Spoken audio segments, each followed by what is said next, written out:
There is a quiet epidemic I've noticed in my life coaching clients and saw in my patients, particularly my patients with GI issues, an epidemic of shame and guilt that keeps folks feeling small and from living into our truest power.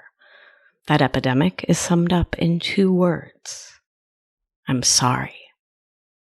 Yes, my loves, I want to talk to you about apologies.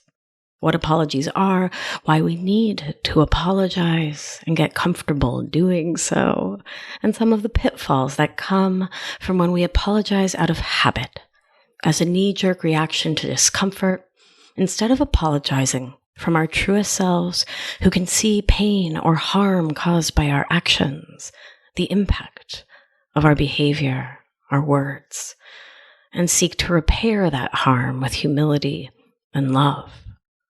Does apologizing feel so cringy, so challenging and scary and uncomfortable, my love? Is it something you do too easily, apologizing for having feelings, wants, or needs? Wherever you land on that spectrum, I know there's something helpful for you in this series. So keep listening, my love. It's gonna be a good one. You're listening to Feminist Wellness, the only podcast that combines functional medicine, life coaching, and feminism to teach smart women how to reclaim their power and restore their health. Here's your host, nurse practitioner, functional medicine expert, herbalist, and life coach, Victoria Albina. Hello, my love. I hope this finds you doing so well.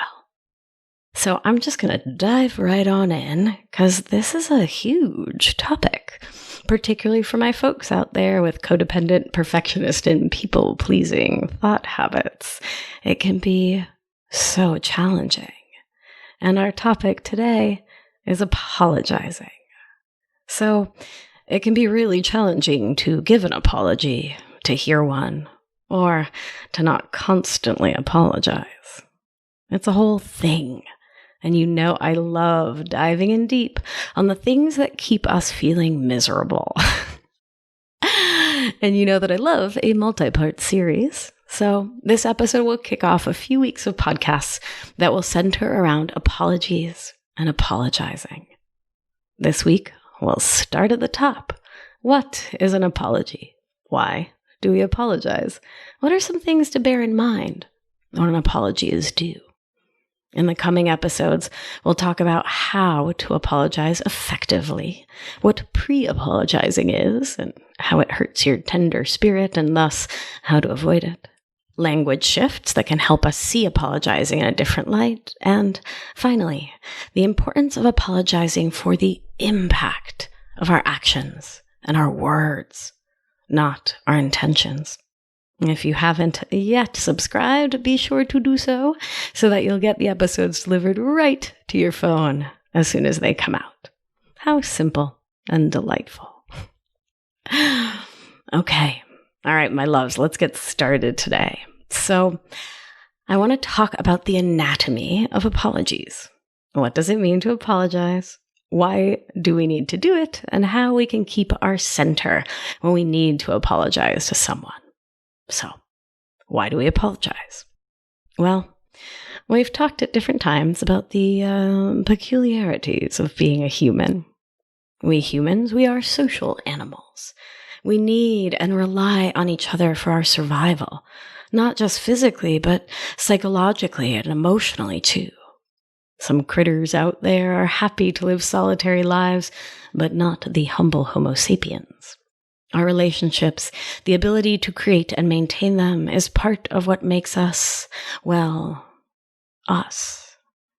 As we've talked about in previous episodes, we know that we also need to maintain our autonomy in relationships. In this family, we aim for interdependence, like in any balanced ecosystem, stopping short of codependency or other relationship habits that interfere with us showing up whole. That, my love, is another story for another episode, specifically episodes 29, 30, 53, 54, and 55. It's quite the perennial topic around here, this interdependency, codependency balance. So, we know that healthy, meaningful, and lasting relationships are part of what makes humans humany. And along those lines, making mistakes, saying or doing hurtful things, and mucking up relationships is also part of the game. Apologizing is one way that we, as humans needing other humans, get to see what we did that caused harm, to sit in our vulnerability, to hold space for someone else, and to work to repair that damage that we have done to someone with whom we are in relationship. Now, many of us grew up with the surface level apologies that were more or less forced on us as kiddos. Sort of that apologize to your sister or no dessert for you style apology. And I'm not knocking the people who raised us. Never are. It's hard out there. But that style of apology, that forced, insincere, robotic apology, that's not what we're talking about here. That's appeasing, and that's not a choice that's full of love.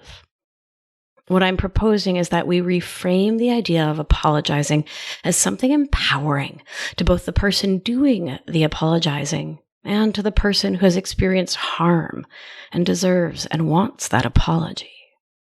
I propose we learn to stand in our integrity. So, when we've done harm that would have been avoided if we had made different choices, we get to apologize.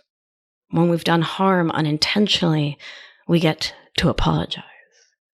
But we apologize not because the apology is what's standing between us and getting dessert or going out for recess, but because we value the person whom we have harmed, and we value our own integrity.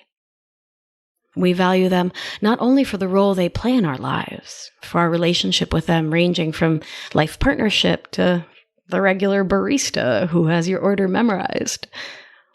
We value them as people, as humans, in and of themselves who deserve to be treated well and to process their pain, especially when our actions have contributed to that pain.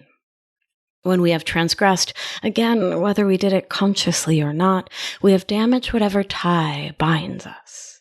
And we get the privilege, that's right, the privilege to show up as an emotional adult, to own what we said or did that caused harm, to hold space with love for the other person's pain, to sit in our own vulnerability, and then work to repair the damage. Let's take some slow, deep belly breaths in together and let this idea settle into your body. Let's breathe in, 2, 3, 4, hold, 2, 3, 4, out, 2, 3, 4. That's right, babies. When we apologize, we do several things. The first is that we own what we have done that caused hurt or pain in someone else. Second, we hold space for the other person's pain. Third, we sit in our own vulnerability. And fourth, work to repair the damage. When we can do this, and we'll get into all sorts of details on these steps in next week's episode, we open up doors of communication that may be otherwise shut. We can reconnect with the person whom our actions have harmed, and we can do so gently, lovingly, humbly, without losing ourselves or apologizing for things that are not ours to own. When our actions or words have hurt someone with whom we are in relationship, they understandably may feel wary of us, distrustful, wondering if going back for more may just cause more pain. A thoughtful, sincere, loving apology in which we center the other person's hurt, when we show up with empathy and care, can also show them that we are conscious of our actions and words and their impact. We are willing to listen to feedback, and we can, to the degree that we are comfortable and able, make changes that can foster a more mutually healthy relationship going forward. One that holds space for both parties. Remember when I mentioned that messing up in relationships is as much a part of being human as having relationships with other mammals in the first place? That can be a hard one to accept, but it's a true fact, as they say. We, as people, will step in it. Okay, so like maybe Mr. Rogers or Michelle Obama, I'm sure she's never done anything wrong in her life. But the rest of us mere mortals will inevitably do and say things that can cause harm to those we care about. Because just as we are growing and changing and going through the stuff of life, our relationship partners are too. Relationships then need to be flexible and to accommodate the changing needs that arise as we each grow and change. Here, we come to the idea of boundaries and how important it is for us as individuals to have internal boundaries and boundaries with other humans that keep us safe and healthy. If you do X, I'll do Y. But that also help us to maintain strong and resilient relationships in which we speak our needs and say what we're going to do and do what we say. To learn more about boundaries, check out episodes 5 and 41. So, when we establish boundaries in relationships, we're teaching others how we agree to be treated. We are saying, this works and helps me feel good when we are together, and this doesn't work for me and won't allow our relationship to flourish.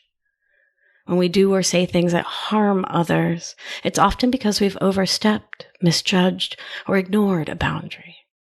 Sometimes we do this because we aren't being mindful, and other times it's because we never really got clear on the boundaries or the rules of the relationship.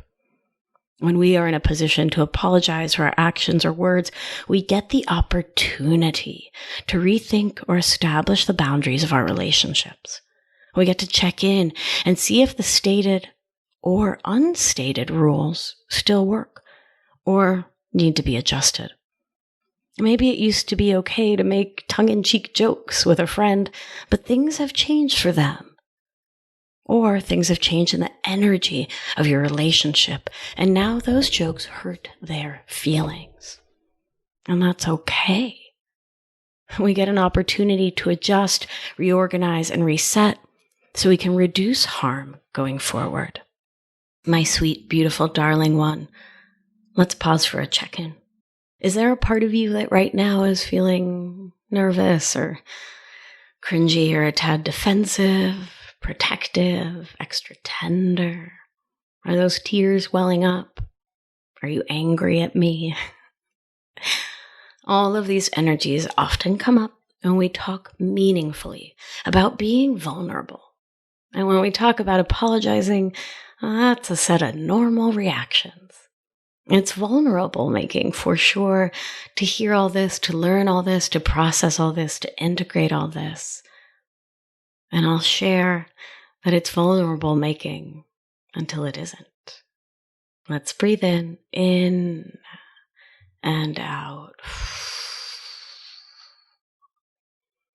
So, why do our nervous systems get a little flooded, a little sympathetic, or do we sink down into dorsal vagal? Why do those little nerves or butterflies, that anger, that defensiveness come back? Why is it there in the first place? Well, it's because often needing to apologize and make amends, here meaning to make a change and own what's ours, makes us feel inadequate, like an F-up. It's easy to think that our errors are us. Error equals self. That making a mistake and doing or saying something, anything that hurts someone else means that there's something wrong with us.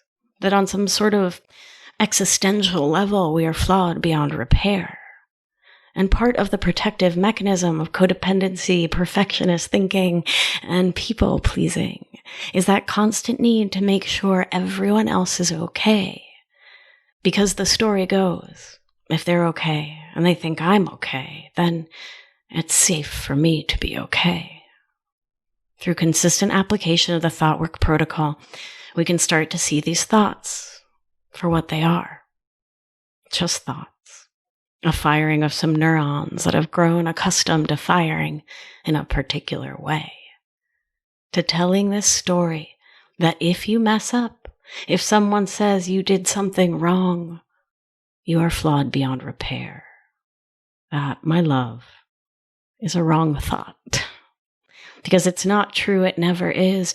You are perfect and amazing and worthy of love and beautiful things. You were born a sweet little starseed, perfect. And yes, you have growing to do. We all do, baby. And when we make a mistake, we need to own that our actions or words hurt someone. But that, my perfect love, is different from insisting that we, as a person, are inherently bad. And it's an old protective mechanism, and it's one you can lay to rest. Because the truth is that baby, you goofed. We goofed. We all goof. And sometimes we make small goofs, and sometimes those goofs are epic and cause wounds that take a long time to heal. But when we can get out of our own way and can see the other person's pain, working towards being able to center it and really be present and bear witness to the harm our actions or words caused, we can come out of an apology with our sense of self intact, standing strong in our integrity and wild self-love, and our relationships with self and other all the stronger. The alternatives, my love, are guilt and shame. Remember back to the resentment episode number 64, where we talked about how resentment flourishes when the story within you is that someone did something to you, when you take it personally, when your ego gets involved. So too is shame. Someone tells you that your words or actions hurt them. One option is to feel shame. And we know, because science, that shame blocks change, blocks cognition, meaning you don't think so goodly, and throws you headlong into your reptilian brain, from whence you are much less able to think clearly and to properly apologize, because your ego is fighting to defend itself because it feels attacked. Your prefrontal cortex, our perennial BFF in this family, is less functional, less online, when you're all lizardy in your thinking. When those feelings of shame, resentment, or defensiveness come up, I like to channel something I learned from a dear friend, and later learned was from Stephen Covey, the guy who wrote 7 Habits of Highly Successful People. While I am by no means a Covey expert, I do know that one of his principles is seek to understand before being understood. When we are in a position to apologize, when the things we have done or said, whether we realize or even understand why, have hurt someone else, we need to seek to understand where they are coming from, first and foremost. And I'll add, we get to step into our full hearts, full of empathy and love, to feel into what they are telling us they are feeling, versus swimming around in our own defensive thought habits. So, when someone says, ouch, your words, actions, whatever, hurt me, you get to breathe it in and breathe it out. To get your amygdala, the threat and fear center of your perfect brain, under control.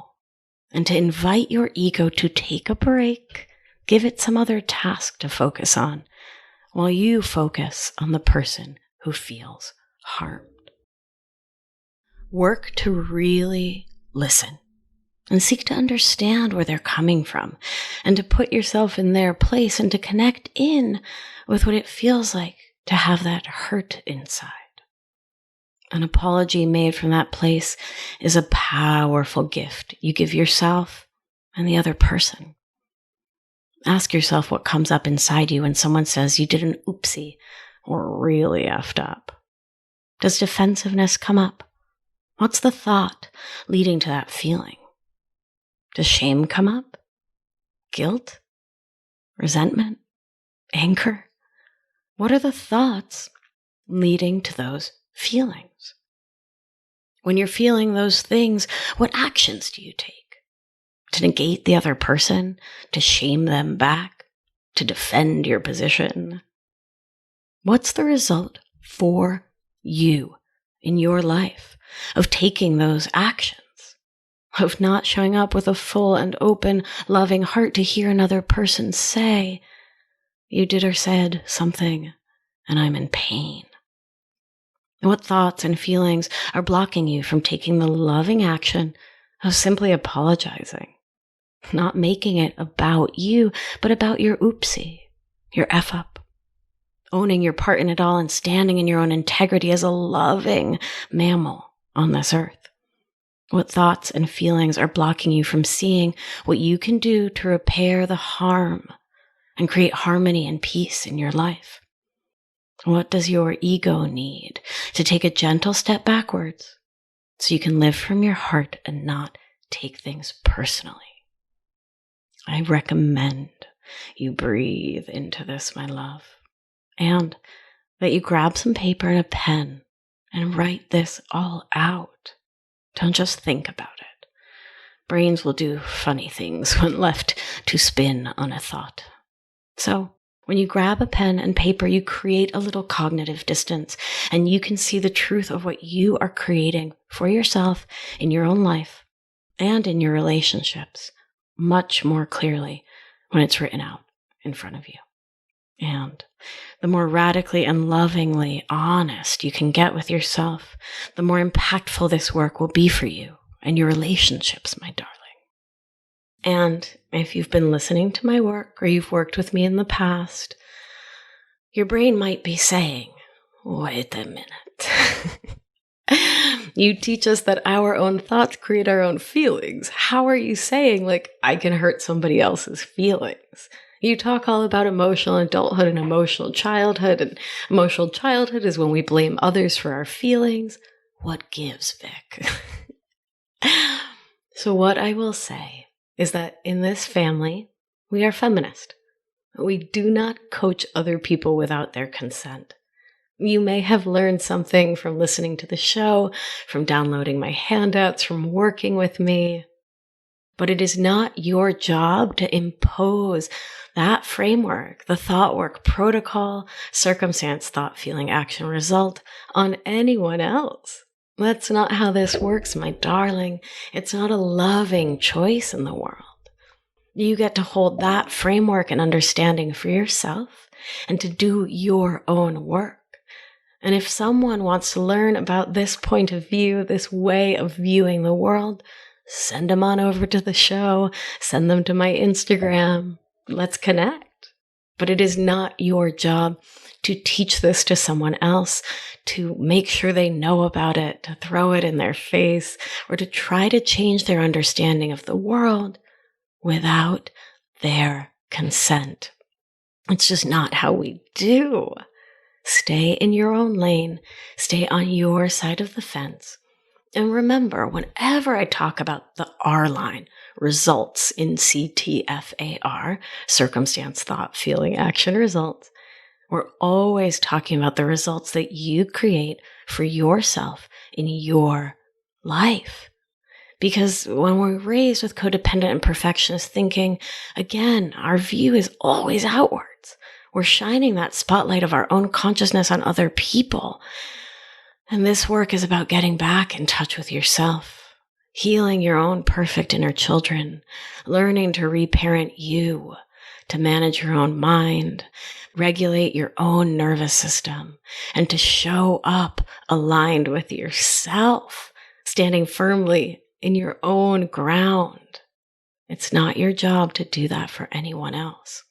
And so if someone else believes that what you said, your action, creates a result for them, you get to show up and say, I'm so sorry.